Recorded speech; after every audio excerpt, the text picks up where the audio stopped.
Man, I'm feeling good, man. We on the grass, man. We've been waiting to get on the grass for a long time, man. It's been a long off season. Oh man. my God. It's a long off season, man.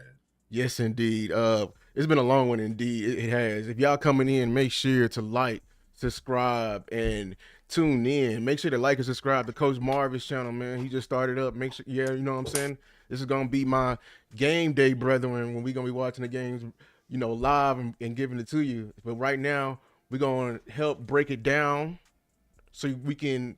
It is training camp, like you said. There's a lot of stuff happening. There's a lot of, you know, agendas being pushed. There's a lot of things that, you know, with contract situations, but we trying to keep it about football at the end of the day and making sure, you know, Cowboy Nation is doing their best to, you know, be abreast. You know what I'm saying? They said Coach Marv isn't streaming. Really? Oh, we thought we just fixed it. No. Yeah, we thought Facebook. Let's roll. Let's keep rolling. Let's keep rolling. We'll be all right. We are right, man. Appreciate it, JVB boy, man. Y'all already know. I'm gonna put his channel in the comments and in the description box for y'all, so we can get that right on to you. But let's start out for why this, you know, this show is even happening. Wrong one. Hold on.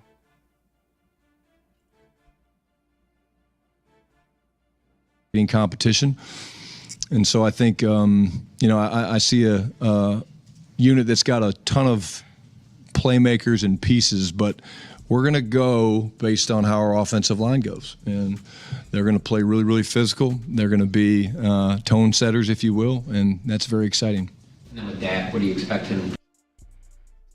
Now, if you've been watching us, y'all know that certain content creators have been pushing that clip over and over and over again. For context, he was asked about the playmakers and the makeup of the offense, and he talked about it. He led what people wanted to hear, you know, the CDs and the George Pickens, but then he made sure to wrap up with that statement right there. When you hear that statement, Coach Marv, tell me your initial thoughts for that.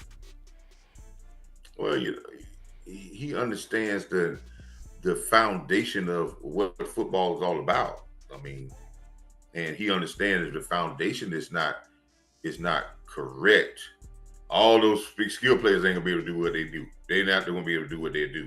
So he really knows where the talent structure is of this team is, and he really is trying to get this team everything focused on those group of guys because he feel that they can handle it. Yeah. I feel like you hit it right on the head, the makeup of this team.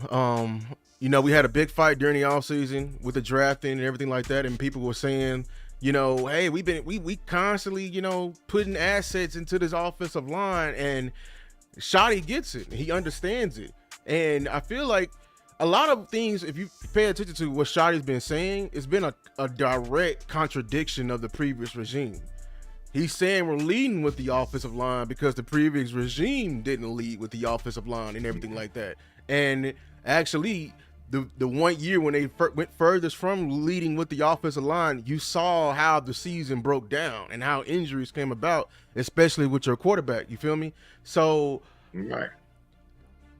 When I know people could come in here and be like, oh, Lou in here talking about running the ball, everything like this. Yeah, I'm gonna talk about running the ball, but I'm also gonna talk about how he's gonna actually, you know what I'm saying, like marry this in. So let me just take the reins for a little bit. We gonna learn something today. Like I told you, we're gonna constantly be learning stuff every day when you come to Lou's Takes, man.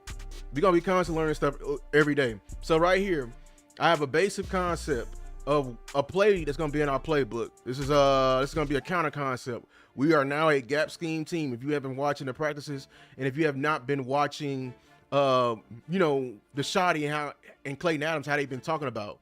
This is an example of, you know what I'm saying, a run scheme versus counter versus a one high look. Okay.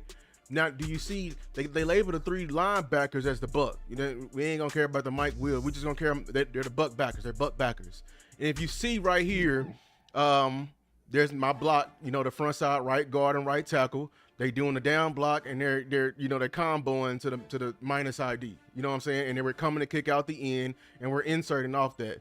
In this one high look, do you see how many people's in the box? We have all these resources, you know, for this run, and yet the strong safety that's plus into the box is unaccounted for. Even though the tight end, he's supposed to be going out there to scoop. I don't trust him, especially with the inside. He got to get inside out on that block.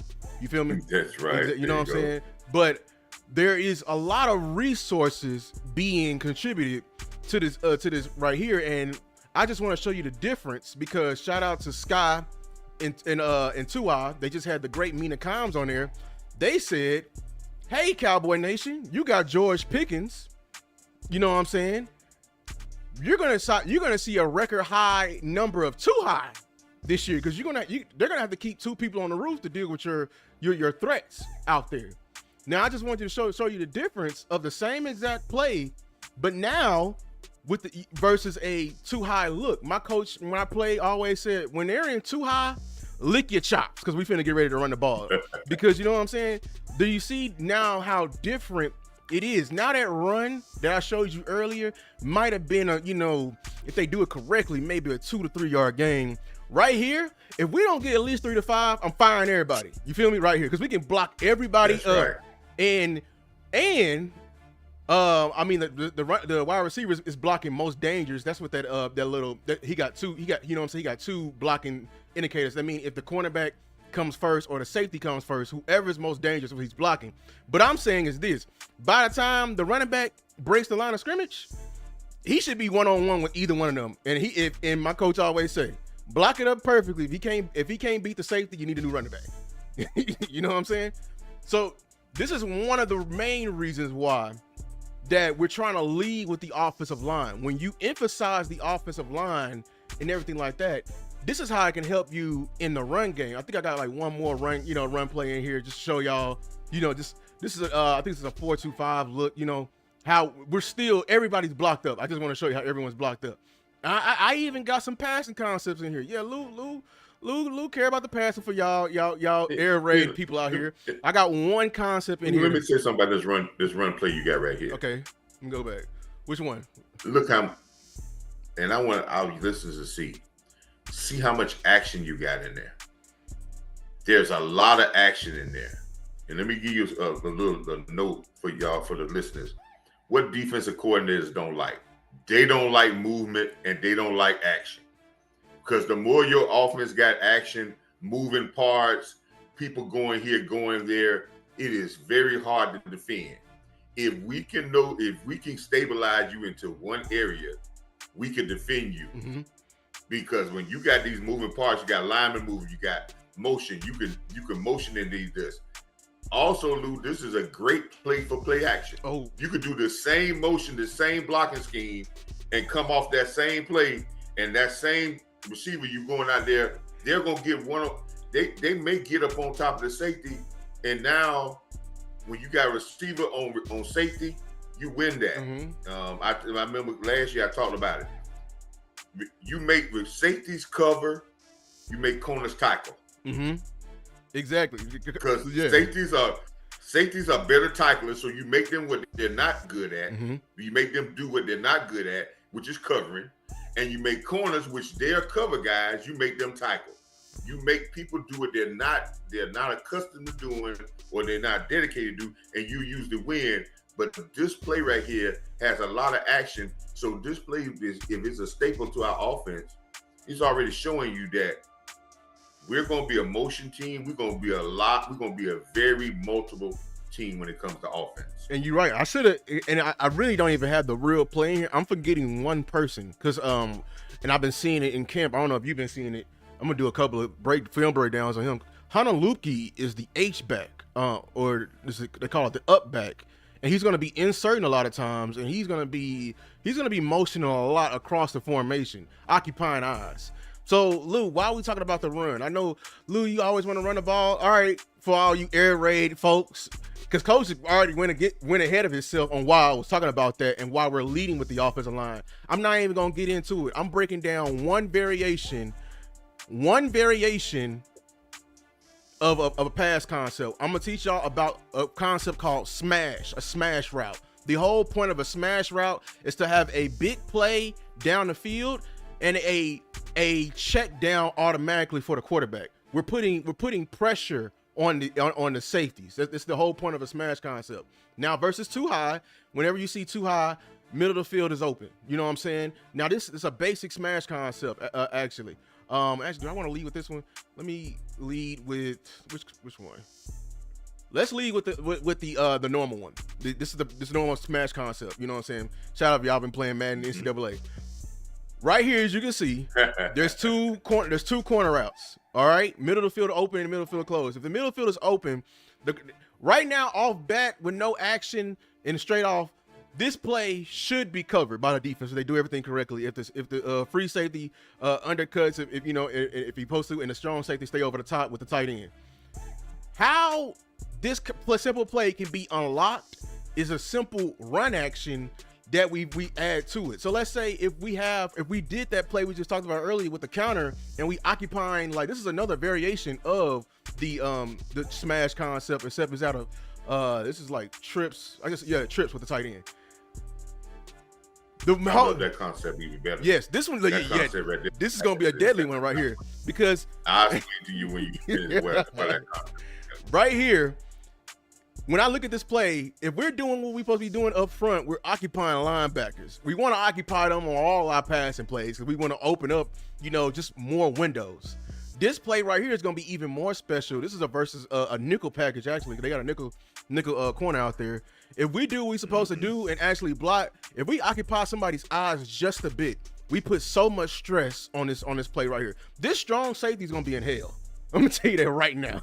Whatever they corner, if the strong safety take the tight end, right? I'm looking at that nickel corner. You feel me? That's running this corner out. Or if the free safety want to stay right there and he want to play too deep and take that post route from the tight end, then we got an end route underneath. You say you like this play right here? I love that play, and I'm gonna tell you why. Because it attacks the middle of the field. Oh yeah. And if you watched us. One of the things that I've been watching in training camp, or for the little snippets that we have seen, I've seen us attack the middle of the field, and if anybody followed me on the live stream for the last 3 years, I've been preaching about attacking the middle of the field every game. Another tidbit you're gonna learn, like you say, you learn a lot from here, Lutakes, right? Whoever wins the middle of the field usually wins the game. Say that again. Whoever controls the middle of the field usually wins the game. That's the middle of the line of scrimmage. That's the middle of the safety, the middle of the field. Most of your big plays come from the middle of the field, from inside the numbers. They may end up on the outside, but they become big plays. Seam routes, crossing routes, everything that's done with inside the numbers. Our offense, the last couple of years, got to a point that we only attack outside the numbers. And when you attack outside the numbers, Luke can tell you this: you add an extra defender on the field. Yes. And we go say, what you mean by extra defender? You add the sideline now. Yes. Because so now you give the defense 12 people on the field because you outside the numbers, and now they can use the sideline as a defender, and they close you down. So I love that play because play action passes in the middle of the field are deadly. Because if the safety even moves, or he doesn't react to a seam route, or he doesn't get to a place where he needs to go, and Dak is on time with the ball, it's a big play. It's not a little play. It's a big play. It is. You hit it right on the head. I'm over here in the wrong play. This play right here. This is going to, like, I already know Shotty got in here. Like, so imagine we're doing motion. We're averaging 3 to 4 yards on the ground, game power, which means we're going at the defense, which is a attitude play scheme. That's why I wanted power gap scheme so bad, because when you're going at the defense rather than zone, you put stress on them. Like, yeah, like the safety right here, he's also the alley defender. You know what I'm saying? This is something he's worried about. If the safety takes one step up right here on this play right here, imagine, and I think this is supposed to be the W, but they call it the S for slot. Imagine if this is Pickens. You know what I'm saying? And we already, the standard is Pickens. If you throw it up to that man, he coming down with it. Or if we motion it across, what if this is a CD? If that nickel safety right here, the nickel corner, is 1 second off, and that strong safety not over the top, we ride open. You know what I'm saying? Jay Ferguson should love this play. Oh, he better. Because there's the scene. This is what made Gronkowski when the New England Patriots had the two tight ends, Gronk and Hernandez. Hernandez lived off this play. He was killing people, but you didn't listen. This play, if you got run action, it makes it puts, like you said, puts so much stress on your players, and people who want to pass the ball. I'll say this about that, Luke. I don't want to be a pity-pat, jab passing team. If you're gonna throw it, right? Yeah. Let's get chunks, right? I believe in this philosophy. John Madden talked about this philosophy and people who love John Madden football. John Madden talked about this philosophy ever since when he was on TV. He said you control the game with the run game. You score points in the passing game. You got to understand that. You could control the game. You control what you want, what you can do, whatever you want to do with the run game. But when it comes to the passing game, those are right crosses, hooks, uppercuts, straight right hands. They're knockout blows, not little pity-pat jabs. You know what I'm saying? So if we want to throw the football, let's make it worth something when we got these receivers. Not just a pity pat. Let's get them on the move down the field. You're right. And if y'all coming in, shout out to everybody that's here. We got 65 people watching. Make sure to like and subscribe to the video. If y'all can y'all put Coach Marv's in the chat, so make sure that everyone can subscribe. Yeah, Coach Marv at Coach Marv Real Talk. That's where Coach Marv Real Talk. That's my YouTube channel. Coach Marv Real Talk. And you can always follow me on Twitter, Coach Marv 1914. We're gonna talk about that real football, but this is why it's important to lead with the offensive line. See, a coach like McCarthy, who loves to pass the ball, I know he got 12 variations of this play. But there's a difference when one, you have, you know what I'm saying, you haven't earned the respect of the opposing team's defense. And they know you're running the ball. See, we usually run a play like this. And look at I love the smash concept because, like I said, it's attacking down the field. And we have, you know what I'm saying, built-in check downs for the quarterback. Right here, we used to didn't run the ball. Will used to run this play and use the check downs as an extension of the run game, which was, you know what I'm saying, at certain points that, you know what I'm saying, we're not putting stress on who we need to put the stress on. We need to put stress on these safeties. You know, that's all these passing concepts do. If we can manipulate the safeties in the run game and then we have the weapons now, the playmakers now, this play becomes even more deadly. I have more variation. This is, like I said before, this is just the smash concept. Now, I say this pay for later because this actually has if you see in a blocking scheme, this is actually a run action type play. You know what I'm saying? This is a basic PA rollout, play action rollout with a smash concept. Like I said, smash is we're attacking deep, but we also have a built-in check down. And just on top of that, we got some levels within it. I love this play right here, Coach, right here. This is one of my favorite plays. I like this play too. And let me explain to you and I want the listeners to look at what you're seeing with the offensive line and what Lou is saying about there's a run action. Professional football players don't even offensive linemen don't really give up any sacks off a play action pass blocking. Listen, it is hard for a defensive lineman to get it off a run hard play action to get a sack because you already going into him off the bat. It's not that you setting up, you're firing off to him like he's a run action for the first two steps.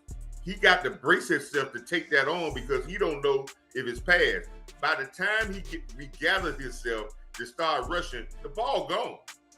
That's why 90% of guys, that's why people don't understand. Tom Brady was an 85% play action passer. Mm-hmm. Even Patrick Mahomes there's a lot of their plays are not straight drop back. They are run action. Yes. San Francisco, Lou, runs very, very little straight drop back. Right. It's probably about 95% of theirs is off play action run with aggressive play action blocking. And if you got aggressive play action blocking, it's very hard for a guy to get a sack because you take his legs away from him when you fire out on him and he thinks his run. And by the time he figures out his pass, the ball is gone. You get 90% of your sacks when you say, okay, we're just going to drop back, stand the shotgun, not going to do a run action, and we're going to set up in sets. That's where most of your sacks come in. But if you're a hard play action team that you run the ball efficiently, Dak could be standing back there all day by himself. Man, you are preaching to the choir right here, man. You are preaching to the choir. The play action, you said it with the Niners, man. All the Niners run is play action because that's all they run. Drop back pass. Rarely. No, everything's yeah. And what makes them even more you know, they embody this show. You brought up the perfect team. They embody this show. Because why is it so important to a league with the offensive line and have that attitude in their culture? Everybody blocked on the Niners. Wide receivers block, tight ends block, use check. They're beating up on their said opponent all game long and just rattling the entire team. So when it's time to put stress, it puts stress. We just sitting looking at our TV like, man, how he running open? Oh, he running open because they're making us think. They're making us think. They adding a whole element to it. We're a half a second slow, and when you're a half a second slow, Kittle's running around the middle as a deep over. Ayuk is running a smash concept with Debo. You know what I'm saying? Like this is what we're talking about right here. Like these simple plays right here. I keep touching this one. These simple plays right here become even more deadly, and you wondering what Shanahan. Oh, Shanahan, he's just some amazing coordinator, man. He the Shanahan tree, man. We need to get one of those, coach. He ain't doing nothing. He ain't doing nothing special. He's not doing. And he's making guys. There's one guy on his team that was an all-pro, and that's Trent Williams. If you can look at the San Francisco offensive line, there is no perennial all-pro, no other lineman. What you do is when you run a play-action pass scheme, you help your lineman out to be better. Yes. I'm finna give you a real nugget. Yes. The Great Wall. Mm-hmm. Now I'm finna get some people upset. The Great Wall was not a great drop back, throw the ball 50 times, pass blocking team. That's when they got behind in games. You know, I'm not saying they wasn't good, but they were outstanding at run play action blocking. You couldn't get by them because once they got finished beating up on you, when they fired out on the ball on a hard play action, you had to brace yourself. And when you brace yourself, Troy had time because once he came out to play action, he got time to throw the ball. This is what you do if you have an offensive lineman that maybe have some problems. If you establish the run and you establish him to be, and you could do play action passes, man, he would become even better. That's why you can protect your offensive line by being a play action pass. That will make your offensive line go up even one more level of being efficient by the scheme that you run. We preaching today, man. Make sure y'all subscribe and liking the content right here, because he's talking about that run action. If everybody who run this, if we run this play to perfection, you know how I know we run this play to perfection? All the linebackers will take a giant step forward. It'll be a giant step forward. You'll see it. And then because that's what they, you know, if you watch linebacker drills, they actually, you know, they practice this because there's going to be some false steps forwards because they got to respect run action. That first step is to respect the run action. You've been whooping their ass all game. So now they got to take a first step to respect it. Now it allows this Y. This is third. This is span forward. Get out. You know what I'm saying? Get on your high horse. Get into this element right here. We're putting this free safety. If they running a cover two, you know what I'm saying, some type of 2 high, is in hell.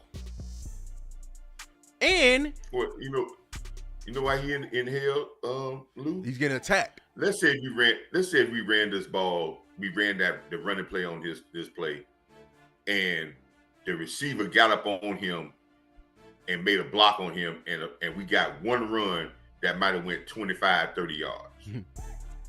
And then when he watching the same action in the backfield in the lineman, you don't think he ain't gonna step up to get into that run lane fast? And when you just got 25 or 30 yards early in the game on him, he listen. You always treat defensive players with their muscle, with their memory. They're not gonna forget. Something you did early in the game that hurt them. They ain't forget about that because they already got chewed out by that. So what you do is you play off that. Hey, he remembered that he didn't get to that gap. He didn't get to the D gap out there, and the running back got some yards because he got blocked. Let's run the same action this time. Run that receiver right at him like you're gonna block him, and then break the post cone. And this is where you incorporate the wide receivers technique as well. Remember, like a great route running wide receiver attacks the technique of the defense, going right at him. You know what I'm saying? And getting him on the same level. Then he makes his move. No chalkboard routes. You know what I'm saying? No chalkboard routes. No chalkboard blocking either. You feel me? No chalkboard blocking. So like this play right here, and I shout out to Joey Badass. He said Lou Lyman being able to pull. Look, I understand it, but you're right. You got to pull, but you know how you can predict before the play. You know how you can predict this play gonna hit before the lineman even pull. There's 2 very key blocks that you need to get down first. You see that N and that T? If they don't get moved, this play don't happen. I'm gonna say it again. If this N, that nose tackle, and this 3 tech, who we're comboing to the backside, if we don't push this guy to form this giant wall in this midline, there is no pulling, there is no inserting. That's how you stop the counter and power action. Actually, We're attacking the middle of the field in passing games. You know how to stop the run game? The middle. If you can't block the middle, we don't get none of this. So that's why it's important we lean on these guys right here. Shout out to everybody that's in here, man. So like, just back when we were saying, just to wrap this up, like I was showing y'all, this is a smash concept. This is variations of the smash concept and how run action on top of this, leading with your offensive line, a simple smash concept can prove deadly. These are all different variations of the smash concept. How it can prove deadly out of doubles is doubles. You know what I'm saying? I showed you trips and everything like that. Can prove deadly in a run game like that. Yeah, it could be deadly. And you know something, it reminds me going back to something I put on Twitter today. I think it was Miss Morris. I think she talked about CeeDee Lamb saying about that he wanted to be a better blocker. And I guess that was better in blocking in the run game. And you said you put it on there talking. I reposted. I posted a comment saying it takes 11 guys to make a run game. 11 offensive guys dedicated to finishing their job to make a run game successful. And if they're dedicated with the front seven, the front offensive line, if our receivers and tight ends get the same dedication to finishing their blocks, they're going to make it easier for themselves in the passing game. They will.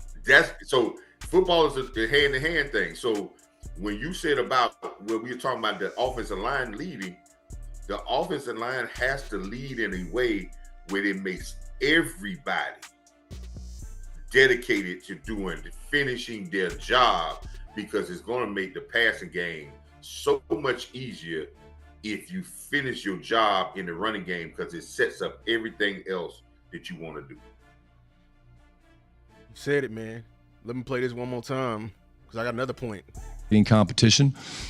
And so I think, I see a unit that's got a ton of playmakers and pieces, but we're going to go based on how our offensive line goes. And they're going to play really, really physical. They're going to be tone setters, if you will, and that's very exciting. And then with Dak, what do you? So, another reason why I want to lead with this, Shotty, in the midst of them asking about his playmakers, he said that. He said we're going to lead with the offensive line. And you have to ask myself, why is that? I think it's because the previous regime, which he saw it from, which I said earlier, I hinted at, didn't lead with that. How do I know, Lou? How do we know, Coach Marv? I'll give you some instances. Last year, it wasn't no secret. You had two rookies starting at very crucial parts of your offensive line. Left tackle and center. The enforcer and the brain. And knowing that information, what McCarthy did as far as play calling, and I know he's going, I don't want to poo-poo on it. I just want to point out what he did wrong. We passed the ball at an alarming clip. And Lou, we just passed the ball. We've been leading with our weapons. I take y'all to when Zach Martin retired. At his retirement speech, Zach Martin, probably the best guard to ever play the game. And what he quoted these words. He said, what really went on my first years here and what hid my flaws is that we ran the ball. When we got here, y'all remember we already had Tyron Smith. I think we already had Travis Frederick, right? Yeah, we had Travis Frederick. He was the last piece. You know what I'm saying? Zach Martin was the last piece of that line. And our running back ended up rushing for 1,800 yards. And he's saying we hit a lot of his flaws because remember, he transitioned positions too from tackle to guard. And us running the ball hid a lot of the flaws. In other words, it slowed the game down. It made the game easier. You feel me? So talk about that, what you noticed from McCarthy, and why'd you feel like Brian had to bring it up? But he's right. Let's do a little history, and I always say history repeats itself. And people need to repeat good history, because don't think there is nothing new under the sun. Let's talk about Dak's first year when he went 11-1. Who led that team? It was the offensive line in the run game. It helped your quarterback get to be comfortable, and then to get to be 11-1 in that season. And he almost came. That's not no diss to Dak. It helped the quarterback get to 11-1. The best year that Tony Romo had when it was in 2000. Dez Bryant didn't even have 1,000 yards. I think he had 14 He had more touchdowns in that year than he ever had, but he didn't have the receptions and the receiving yards, but he had more touchdowns that year. And Tony Romo had his most efficient year, maybe not his biggest passing year, but his most efficient year. And who led that team? Yeah. You want to talk about it was led by the offensive line. The offensive line set the tone. I remember when they went to the offensive line went to Seattle against the Legion of Boom, and the offensive line ran for 150 yards against them when nobody else ran against them like that. But it set the tone for the team. Doesn't mean that we want to be just run the ball and just not, but it's going to allow us to make our playmakers even better. And this is what Schottenheimer knows. He has come through a lot of systems where he understands, Lou, and I don't think everybody understands this, the physical presence that is needed on an offense for the offense to be effective. Every game, y'all, there's an alpha and a beta that's decided in the first quarter. Every game. If you come out the first quarter and you are the beta, and the other team is the alpha that game, they're gonna get all the benefit of the calls, the alpha team. They're gonna get all the benefit of the close calls, because the officials are human too. They're gonna say the aggressive guy gonna get the calls. And you'll never get that alpha status back during that game. You may have to wait till the next game. But you have to have a physical presence to a game. And who better to start the physical presence than the unit that touches people all the time? And I say one other thing when you talk about Zach Martin. For the last 2 or 3 years, Zach Martin kept saying in every interview, we got to get in rhythm. We got to get on schedule. We got to get on rhythm. We need more attempts and running the ball. He kept saying we need to be in rhythm. We need to be in rhythm. We need to get in rhythm. He understood that his big tackle beside him, Terrence Steele, needs to beat on people, and then you ain't got to worry about pass blocking from him. Mm-hmm. He understood what got them in rhythm, but sometimes as a player, when you trying to understand that and they don't get you in rhythm, then you get what we had this past year and years is inconsistency. And one thing you don't want an offensive line to be is inconsistent. That is a product for destruction. Oh yeah, because that's just the whole point of the game. You judged on that. You judge from perfection. Like my coach always said, passing grade from a game is an 85. It's an 85. That's right.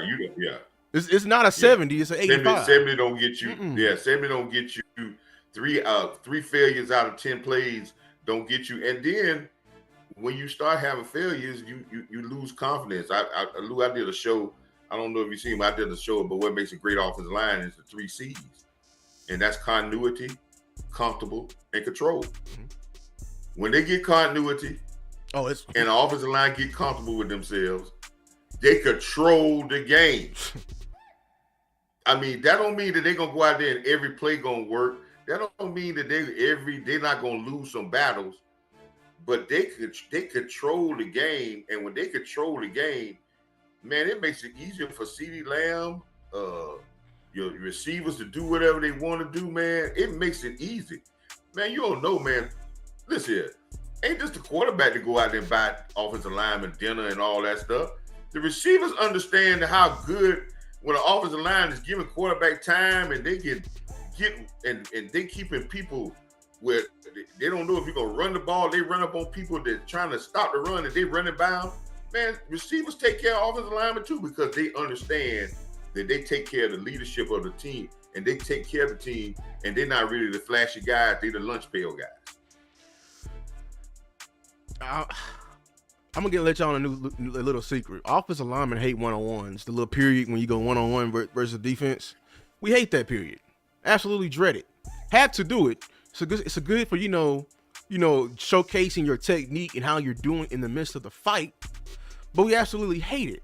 We'd rather go against the defensive lineman in team period. Why is that? Mm-hmm. In one-on-one period, he can tee off, pin his ears back, do all types of moves in the third because he knows it's a pass. I love blocking the defensive lineman when they don't know it's a pass. You know what I'm saying? So I'm tying it to this. Last year, what McCarthy did for his offensive line, especially his two rookies, especially for your left tackle, your rookie left tackle going up against a dog, he literally just won a defensive player of the year in Myles Garrett. We got out of the game, alive, but it's easy to block a Myles Garrett that's in rhythm, teeing off on your left tackle versus you getting to beat up on him a lot. Actually, that's actually when you don't hear about Myles Garrett. When a team is running at the Browns, slowing him down, and we're just discombobulating him. You talked about the receivers and buying a lineman dinner. I know they'll appreciate the offensive lineman when they have to come across that middle because, they getting towed up and everything like that. You know who can help that out? If we doing our jobs and selling the run fakes and occupying linebackers for them to sneak across. That's right. Lou, and like I said, we're not going to spend much of time on McCarthy, but I know we have had different offensive line coaches, but listen, your head coach sets the tone for all your coaches. The biggest job for your head coach is not to coach the coaches, not to coach the players, but your head coach has to coach the players, coach the coaches for what he wants. I'm going to go back when Mike McCarthy first year when Terrence Steele was a rookie. Terrence Steele was thrown into being a first-year starter, undrafted free agent. He is not the Terrence Steele that he is now. He was very green. Don't you know, Lou? They were playing the Cleveland Browns the first game of that season that year in Dallas. Yeah. And Myles Garrett was there. The second play of the game, somebody told Mike McCarthy to leave Terrence Steele butt naked, one-on-one with a guy that was the defensive player of the year coming back to Dallas, where he's from Texas. Exactly, Arlington. When he's at the beginning of the year, so he's the freshest he's going to be all year. And he left him butt naked out there, and he stripped the ball from Dak Prescott. Lucky he didn't knock Dak Prescott out for the season. Right. That's not Terrence Steele's fault.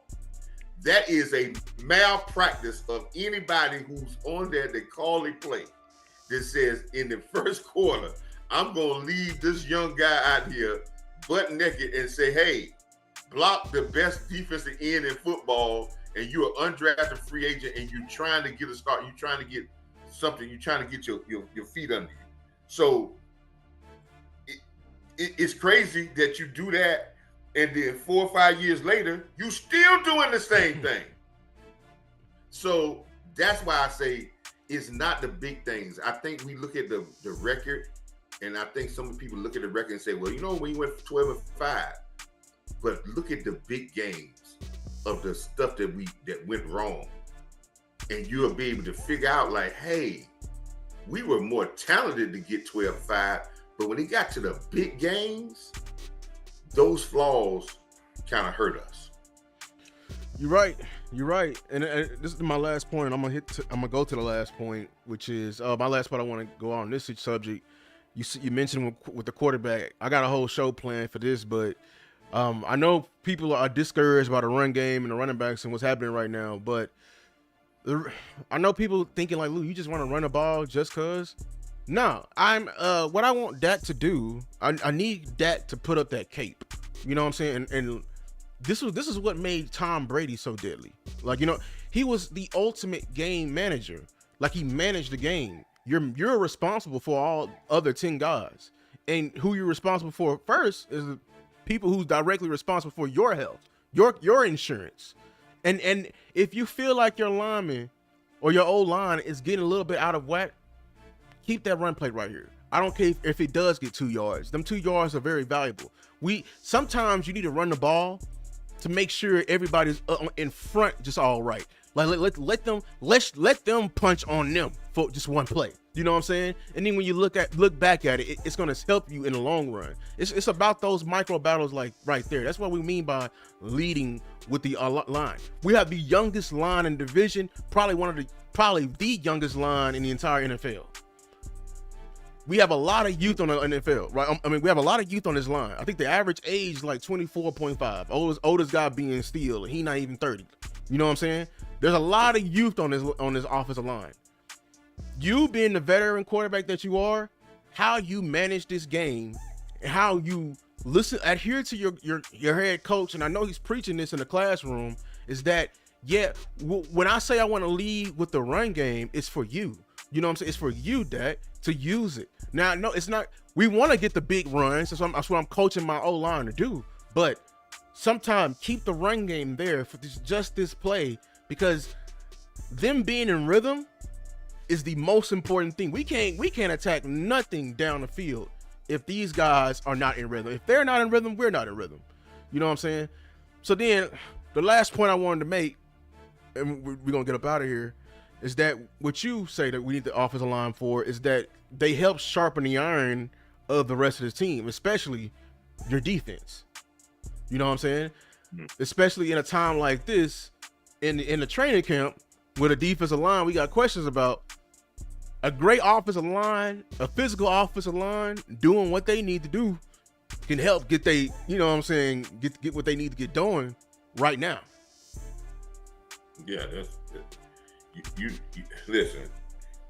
We always talk about guys when they play against somebody else, and we say, what's the best way to get better? It's against your own competition.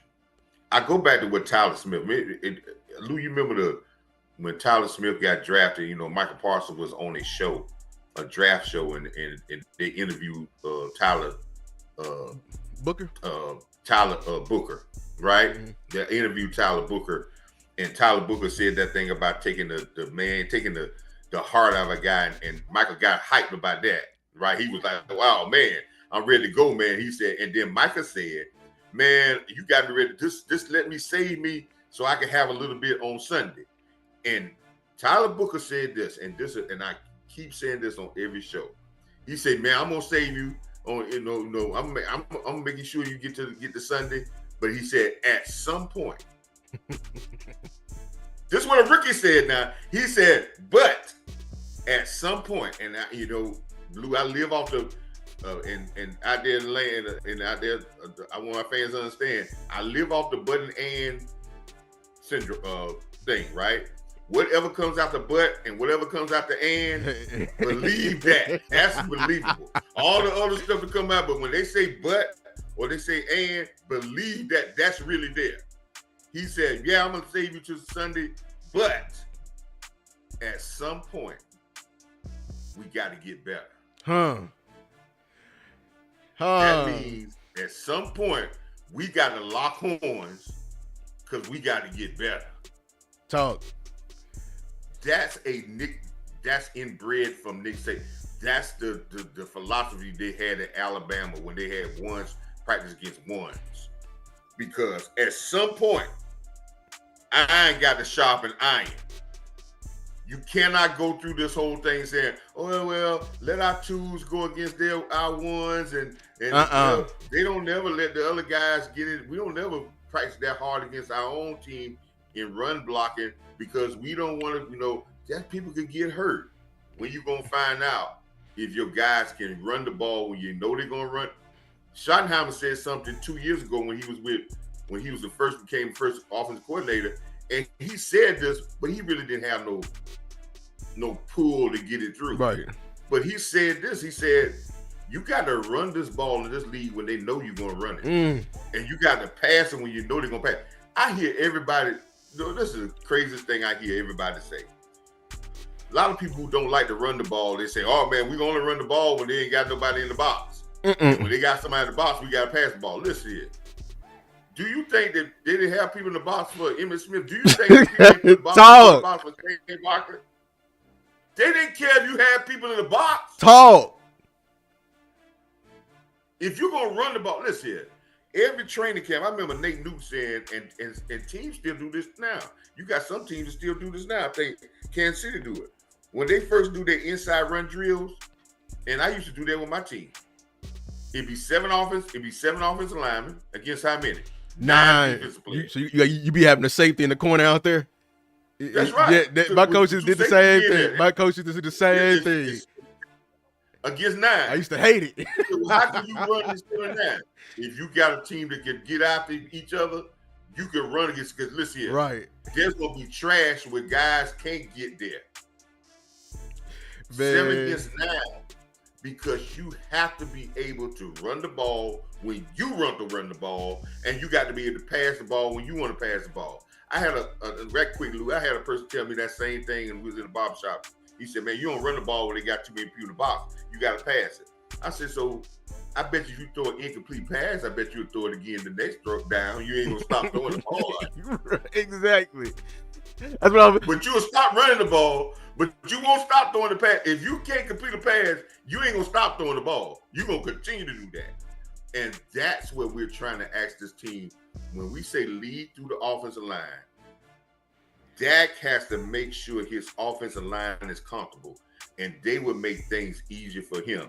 What we're trying to get Dak to do is transfer all that weight that you have on you to the team. Exactly. Because you carry weight on you. And if you any quarterback, if it's always dependent on the quarterback to win the game, they're going to fail. Jalen Hurts won a Super Bowl. Did Jalen Hurts have great games every game? No. Jalen knows this. He said, hey, it's not dependent on me to have a great game for us to be great. It's dependent on me to be good all the time, but not great. Yeah. And I break sometime, because it's going to be other people that's going to be great. So if we want to just run defense to get better and just run game to get better, Schottenheimer keep talking about he don't know if we're going to have a starting running back until the pass come on. Well, Lou, he must go do some inside run drills, because if you get pass on, you still doing bumper drills, that ain't going to make it.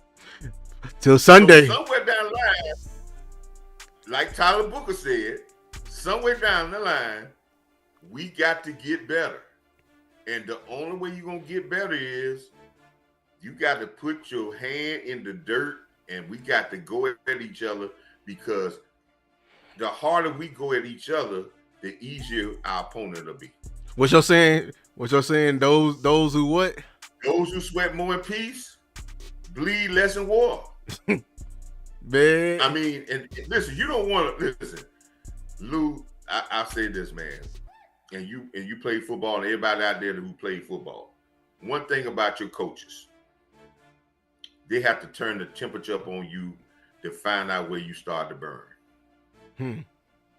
Everybody don't burn at the same level, but one thing as a coach, I need to know everybody on my team, their point when they start to burn. And what's that point when I say start to burn? When they start to break down and they start making mistakes and they start to go. But I need to know the stress level. How I know the stress level? I can't get the stress level playing pity pat and playing 7-on-7. I need to know before Sunday, because when Sunday gets too late. It's too late. Too late. I need to know when I need to call timeout and say, hey, they about at that point. Let me pull it, rein them back in. But I have to find that level, and the top, and what Schottenheimer is trying to do is get that. But what way to lead with this offensive line? 3 first rounders, a third rounder that should have been a second rounder probably, and Terrence Steele that has earned the right to get paid in this league. And all the people who talk about Terrence Steele, put him on the open market. I guarantee you have 31 suitors. Yes. 31. Probably the Niners. He would find a job, and guess what they're gonna do? They're gonna do. I think Duke said this too. I wish it had that in when he talked about how good this offensive line was. But he talked about Terrence Steele. He said, we're going to get Terrence back to doing what he's comfortable doing, and you're going to see a dominant Terrence Steele. That goes back to what you were saying about the offensive line, Lou, about them being comfortable. You got to do what makes them comfortable, and then you're going to get a better player from them. Yes. But if you do stuff that they're not comfortable with, then you're doing the same thing I told you to do with defensive players. You make the cornerbacks tackle, and you make the safeties cover. Why do it to your own self? You know what I'm saying? Right. We do it to our own We put self, stress on our own body. Yeah. Production out of them. Then our fan base get on them and say, "Oh man, they garbage." But if you play them right, you won't even hear nothing about it. So, like I said, man, we're gonna lead, and I think leading through the offensive line, Schottenheimer is trying to take pressure off of Dak. And I like one thing Schottenheimer is they've been trying to lead in him to ask that if we're gonna go as far as Dak gonna go. They keep talking about Dak's the leader and all that.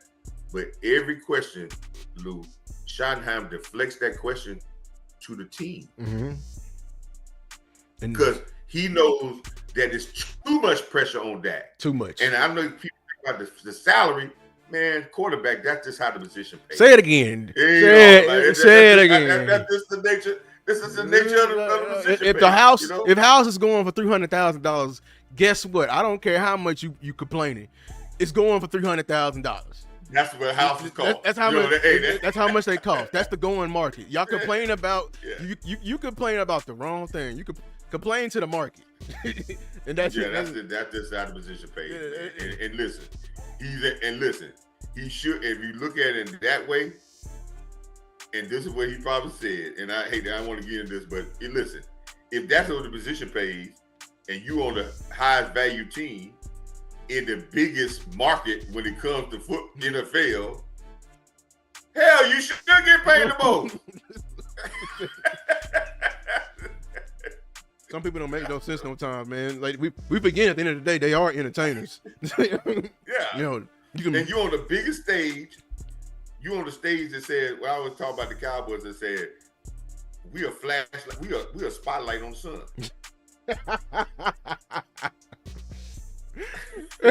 He said we the spotlight on the sun. Hey, dog. We're the spotlight on the sun. So listen, when you on that stage, why should you be? I guess that's what all the players saying. Listen, if I'm on the biggest stage, the most media attention, you the highest value, I should get the biggest salary. That's how the market rolls. That's how the market rolls. You're right, man. Listen, that's the whole reason why we made this show, everybody. It was a great show. The premise of the show is to drill it to Cowboy Nation. Because boss is right. Your voice matters. Funny enough, that's why I blame y'all for almost everything right now. Because you need to understand that what the whole premise of what Shotty is saying, that this game is not on CD's shoulders. This game is not on George Pickens' shoulders. And it's not on your quarterback's shoulders either. Matter of fact, we're the only fan base that believe that. We have other quarterbacks that are better than Dak.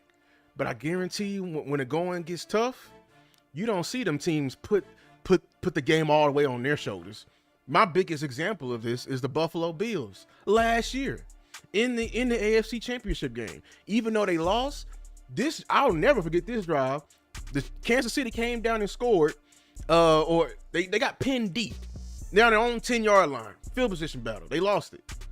And you know what they did? Here go the commentators like, oh, what is Josh Allen gonna do? 17's going out there. He's making all that money. You know, they all the narratives. What did the coordinator do?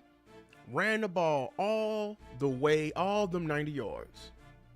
Ran the ball all them 90 yards. And that was somebody who won the MVP. That was somebody who won the MVP. The coach said, no, let's stay. We're gonna need you, 17. You are a Superman. We just don't need your cake now. We are going to, in order for us to be more dangerous, you need to have your guys there with you. This is the ultimate team game. You are a more dangerous team than you will ever be a more dangerous player. Say that again. You're gonna be a more dangerous team than you'll ever be a more dangerous player. When you ultimate team sport. Say that again. I think you need to. It's the greatest team sport in the history of sports. And Lou, you know something, and fans out there, I don't care what you do. It's two things you can't do with football. You cannot individualize football. Oh, you can't. Oh, everybody say he won it by himself. The media has done that to promote it, and I understand. They do that so they can promote whatever, this and that. But when it comes down to football, you cannot individualize football. And the second thing you can't do, you can't take away the physicality of the sport because it's the essence of what makes the sport. You can have all these knockoffs. You can have flag football leagues. You can have fantasy football leagues that deals with numbers. You can have people playing on the game. You can have all the stuff that centers around football. But it's two things you can't take away from football. It's the greatest team sport. You can't individualize it. And the second thing is a physical opponent to real football. And usually, those who can impose their will usually are the winners. When things get good, when two teams make this good, it's about who makes the least amount of mistakes and who can impose their will on another grown man. So don't fall for that wee woo, because it's a difference between, and Lou, I'm gonna do a show sometime this week between what's real football and what media makes of football. And I think sometimes we get caught up in the media thing and it makes us get away from real football. And that's some of us.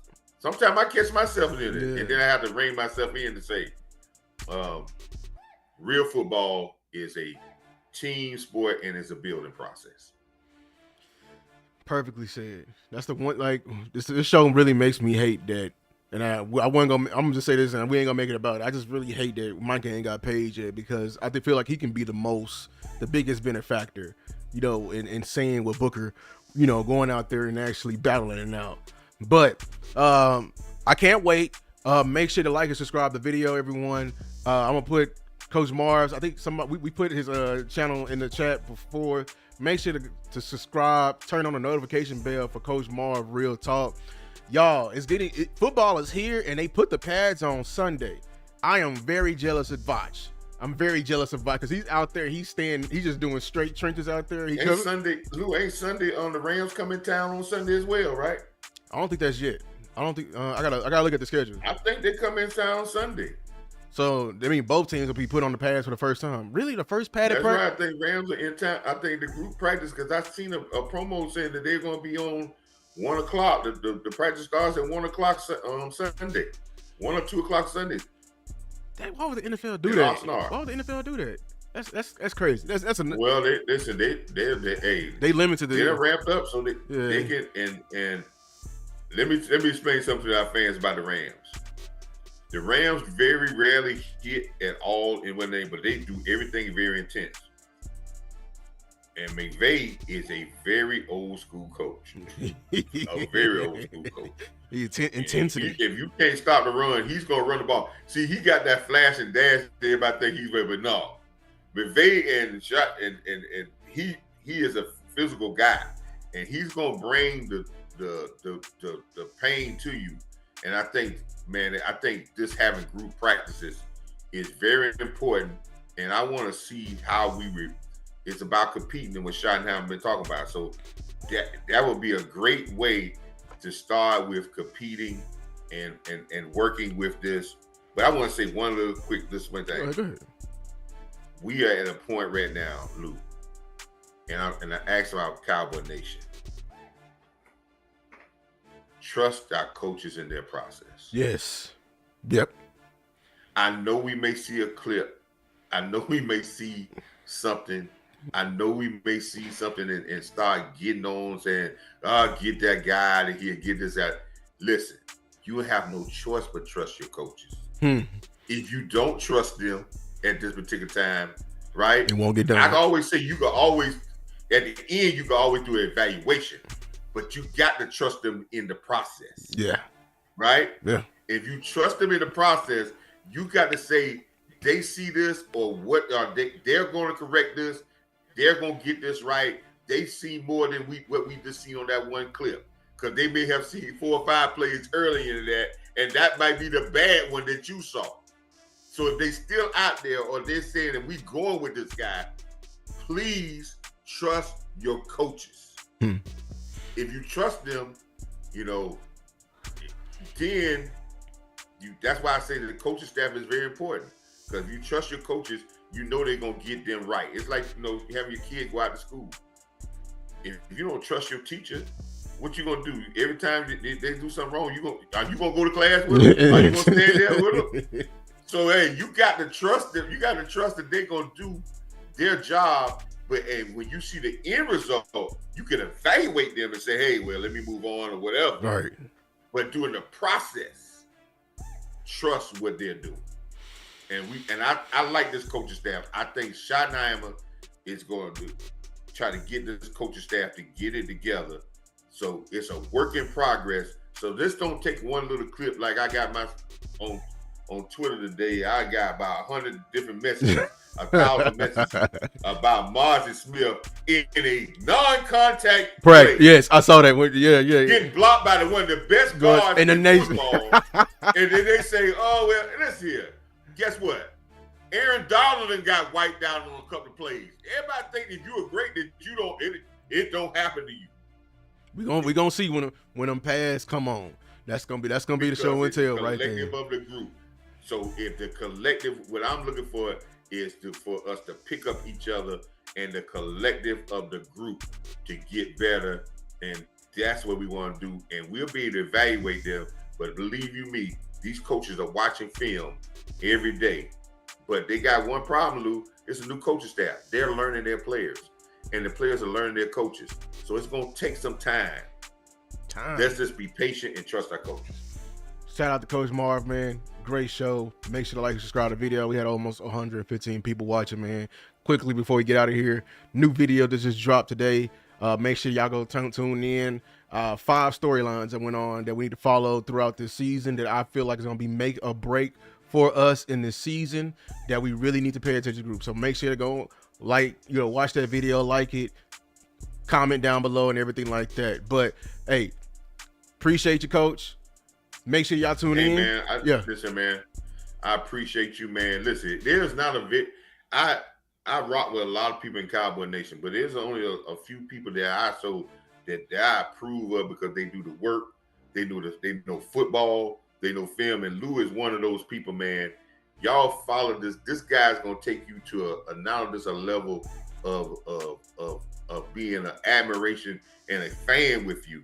He's gonna take you to a level where you're gonna be able to watch other games and you're gonna be able to see things and say, "Oh, I know we messing up before it even start messing up," and you're gonna be able to see that. And that's what we always trying to do. We're trying to get you to see the game out of a different lens, so you don't fall for the poo-poo. But I really appreciate, man, you give me the opportunity to come out here and talk, man. And I hope all your fans come on board and follow me, man. And let's learn some football together and get to number 6 where we're supposed to be at, on top of the mountain again. Yes, sir. Yes, sir. That's all it's about. Appreciate the kind words. Y'all gonna this is one half of the game cast that we're gonna have during every week. We're gonna be coming up here, so you see this football knowledge. We got all. Well, Lou, I'm being your town on September 28th. I already got my tickets, got my plane ticket. All right, got my tickets. I'll be in Dallas for the Green Bay game. Oh, you going? Okay. Yeah, me and 2 of my friends that I've been friends with 50 years, and one is a staunch Green Bay fan, been a Green Bay fan since we were little kids, and I've been a Cowboy fan. But we already got the tickets, we already got the plane reservation, we got the hotel, we got the plane, so we will be in Dallas on the 27th, and the game is that Sunday night game, and we'll be in Dallas. It'll be my first time being in Dallas, man, and going to a game and I think that's every fan should get the chance to go and see his team play in their home stadium. I done seen the Cowboys play about 9 times, but I never seen them play in Dallas. So okay. Coach Marv will be there, and we probably be doing some type of show there when I'm getting in Dallas, some type of show. Yes, sir. Make sure y'all tune in, man. Hey,